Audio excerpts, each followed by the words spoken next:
women pull shit on you like the sun rises every morning. And in this video, I'm going to be breaking down exact examples of pre-date and post-date of women testing you, exact examples of what they might say, and how I would respond, what the read is, and the psychology behind why I would respond this way. Now, I want to preface, if you're getting some of these specific tests, it's because there's a problem in your game and behavior to begin with. And so you're putting yourself in challenging situations because you're creating this behavior in women because we're not doing everything right. But nonetheless, I'm going to show you how to handle some of the most common tests that me and my clients see, exactly how to handle them to best salvage the situation. So we have 4 examples here. Let's start with the first one. This is when they go cold after committing to plans. Let's say you met her online. Let's say you met her in person. Doesn't matter. You start texting. You make plans. She commits. The plans are X amount of days out though. And let's say a couple of days before the plans, a day before the plans, she goes colder. All of that enthusiasm that she had, all of that excitement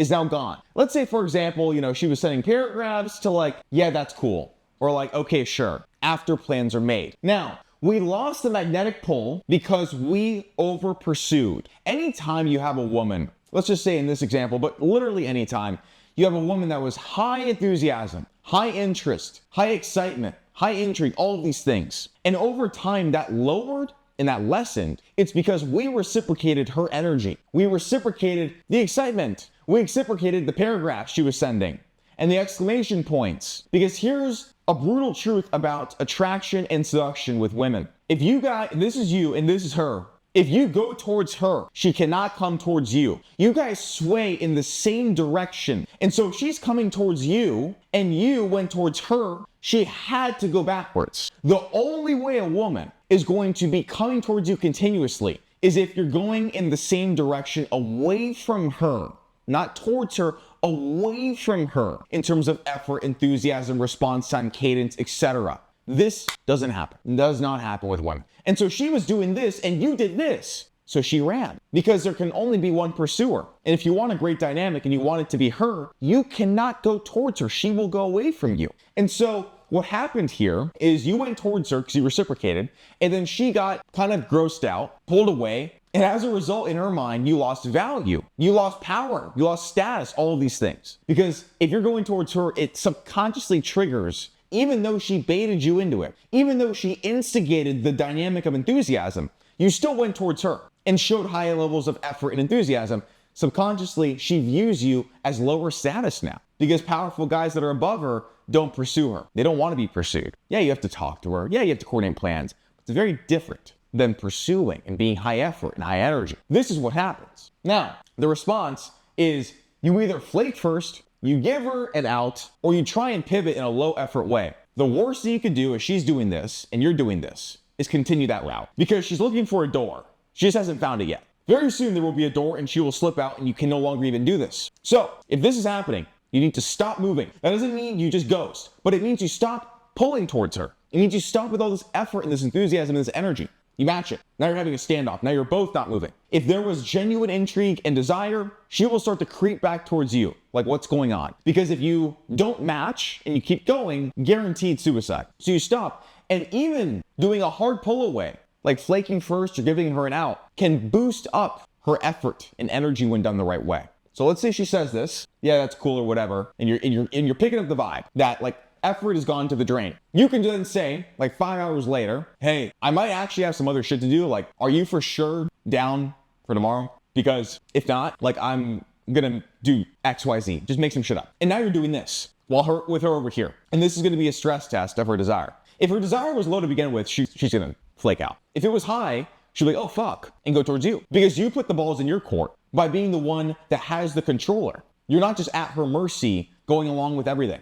You're now taking back control and you're saying, no, I'm gonna flake. Not in those words, but like, I'm gonna flake. Pick it up or I'm gonna flake is basically what you're saying. It's gonna save you time, it's gonna save you energy. And a lot of times if the desire was there, again, I don't know the full context of your game or the dynamic you have with women or all these things, they will start going this way because you're going away. Now the psychological reason is power dynamics are screwed. She's holding the cards and you need to revert it back. And you can only do that by being ruthless, by pulling back, and by playing the game back. That's it. You don't do it with logic. You don't do it with more effort. You don't do it with coddling. You don't do it with appeasing. You do it with being a tyrant. You know what? I might just go grab a fucking steak tomorrow. You know, like, I'm not going to take you, but I might go do that if, like, you know, that's how you get them to shift back. Let's go to example 2. Let's say the delays responses more and more. Okay, 5 minutes to an hour to 6 hours, you get the deal. And so you feel her actively pulling away. Now, this could happen pre-first date, or this could happen 2 months in. It literally does not matter. The premise applies. So, the read. She's either testing your frame and pulling back, or just straight up losing interest. We don't know. Again, I don't know your game. I don't see the text messages. This is the benefit of working with me. I don't see the text messages or the dynamic or your social proof or your certainty or what you're saying. I don't know. But let's just say I plopped into your shoes and she's pulling away. Let's say it's 3 days of longer response time. She's still responding, but it's getting longer and longer and longer. What do you do in this scenario? Well, you have to understand that she's testing your frame and or losing interest because your behavior is boring and shitty. So what I would do is I would 100% match the cadence. You don't have to do it by the minute, but do it within reason. If, let's say, for I was a recent example, I went out with this girl recently, we had a great first date. It was like 3 days after. We already had plans for date 2. It was like 3 days after. I left her on red for like 20 hours from midday to like the following next day. Now that following next day, we talked back and forth, and then she left me on red for like 25. I didn't take it personally because she was playing my game and trying not to show over-eagerness. This is a different context. I'm just giving you perspective on how context can shift things. We still hung out a few days later. Like, everything was fine. I knew she was into me, but I knew it was a power test. I knew it was a frame battle. I knew it was power dynamics. But there's other instances where it's just genuinely losing interest because your date wasn't that good or you haven't met her yet, your texting sucks, okay? So it varies. But typically speaking, I would match the cadence. I would not reward that. And after matching and she responds, she's going to pick up on the fact that you're not rewarding her lower effort. Because if she is pulling away and taking longer to respond and you don't really mix things up and you keep a high effort, or worse, you try to overcompensate with more effort to get her to respond quicker, you're training her to be lazy. And so we have to train them to put in fucking effort. So you match it. Now, when she starts responding, because she will, because she's gonna be like, wait, what? Call her and go for plans. Because here's what's gonna happen. At this pace, you're never gonna see this girl. You're gonna spend a week talking to her because you talk once every 3 days. It's not worth your time. Get her on the phone, riz her, spike emotions. You're using your voice now. It's more powerful. You can persuade and compel people differently. You can get her back on track. You can slam her down. You can make fun of her. And it's way more effective person to person, not text to text. And then go for plans, because I don't know, again, I don't know the situation, but we might be on the end of the slope here. And you might try to get in one last plan, implement some of this stuff, and then revert the power dynamics. That can totally happen, but it can't really happen over text. But you might have a chance over the phone and over plans. The psychology, it's slipping, and we need to revert the power with low effort. You don't revert power with effort. You flip power with low effort and effectiveness. Now, scenario 3, let's say she provokes you. Let's say, for example, she says, I bet you say that to all your girls, or whatever. What is the read? She's trying to get you emotional to shift the power into her hands. If she gets you emotional, she gets more power. Very simply. She's also deathly insecure. This is just women in general. They're very, very insecure. And so they're gonna test you for reassurance. They're gonna test you for reassurance. You're not gonna get emotional. I mean, they're weasels. So the response, only my favorite ones. It's just one of the things I say. I have a million things I could say. But one of the ones I've said is like, yeah, for only my favorite ones. Now what, right? But you have to own it. Now, let's pull back the psychology, okay, of why I would say something like that. Because a lot of guys default to niceness and comfort. And they say, no, what are you talking about? There's nobody else. Why do you keep saying that? No, I promise, just you. I've only said that to you, right? Comfort, comfort, comfort.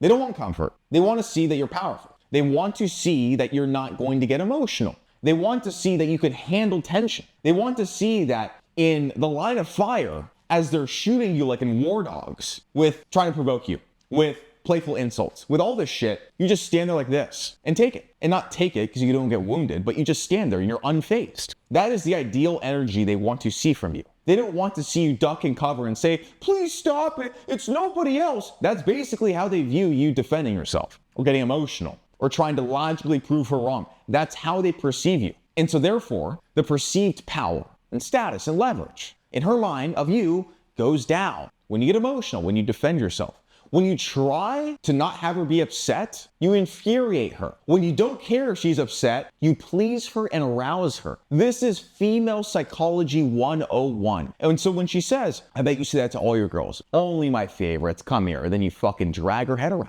or you pat her on the head, or you give her a slap, knuckles, all that shit. I do this all the time to women. They don't know what the fuck's going on. Because I'm sitting there like this, unfazed. What else you got? Nice little pee-wee gun, you little fucking chihuahua. What else you got? Huh? Bring out the tanks. Bring out the F-35s. Bring out the nuke.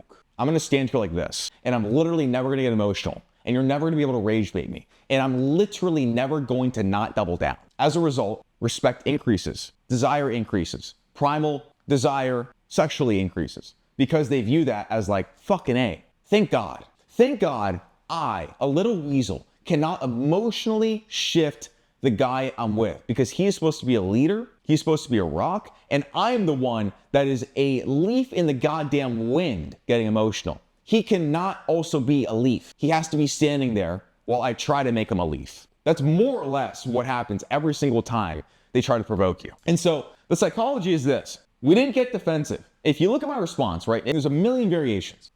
I know all of you guys, the vast majority, look to me for like specific lines and shit. And I need to preface this too, actually. As I give you guys a couple lines, a couple freebie lines as non-clients, it is all about delivery. It is all about delivery. You and I could say only my favorite ones to the same girl, but our tonality is different. Our body language is different. You're saying the script, but you're hiding behind the boulder in the line of fire. I'm saying the script like this: shoot me more. Because I've done the inner work. I've shifted my identity. I've killed any nice guy in me. So everything's correlated. This is why I talk about inner and outer game. If you don't do the inner work, you copy the lines, you will fail. Oh, it didn't work, Jay, the real game, it didn't work. Yeah, you're also a weasel, okay? You're in a lesbian weasel to weasel relationship, burrowing in a fucking hill because you haven't done the inner work. So I just want to preface that. It really is about delivery. Now, let's look at the psychology behind the line and why this makes sense. Yes, the double down is of course going to make sense for women, but we didn't get defensive. That's a big one, right? You get defensive, that's perceived as you are emotional, now you're lesbian weasels. Or we didn't answer logically. If you answer logically to her provoking you, you're basically saying, I don't understand women. That's what you're saying to her. You're screaming from the rooftops, I don't understand women. When you do that, because you answer logically, which is not in their language, you're speaking Chinese to them, they then think, he must not have any women. He must not have experience with women. He must not be competent with women. Therefore, my trust in his ability to lead me, or my desire for him, because I know he's not desired by other women, nosedives. It plummets. This is how everything correlates together. You didn't answer yes or no. That's also a big one. We don't want to give them a yes or no answer. My answer was very vague and kind of a yes, but kind of a no, you know? Like, I don't say them to all of it, but like some, maybe. I don't know. It's big. We don't want to give them yes or no answers, really, ever. Because it maintains mystery. It maintains mystery. Women love mystery. They love being in the dark. They love being oblivious. They love being la la land. They don't want to know reality.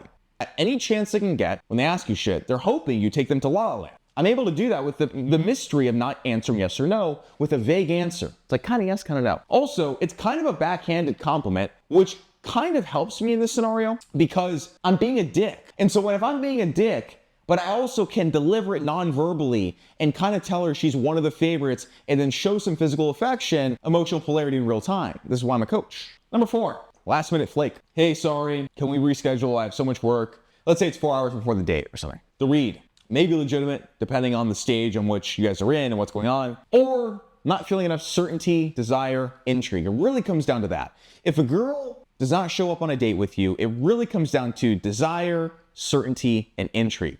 Desire for you, physically, emotionally, spiritually, energetically, etc. She wants you. Certainty around she's gonna feel comfortable. Certainty nothing bad is gonna happen. Certainty you guys will get along. Certainty it's gonna be a great time. And then intrigue. She can't know everything. She needs to keep finding things out. It needs to be some sort of game. If those big 3 aren't hit, I have other videos on those, she doesn't show up. But hey, maybe it's legit. But more likely than not, especially on a first date, right? Maybe on like the 10th date, this might be maybe feasible. But honestly, if it is the 10th date, she's just testing your frame. I digress. So, the response. Agree and bail first. Love this one. I always flake first. Always. This doesn't happen often because I hard vet early. But if it does happen, I simply say, I was just about to text you. Because I actually have a Wagyu appointment, or whatever the fuck, right? Some nonsense about flaking first and bailing. Now I'm gone. Now I'm out of here. Now I hold the cards. Now she no longer has that power over me.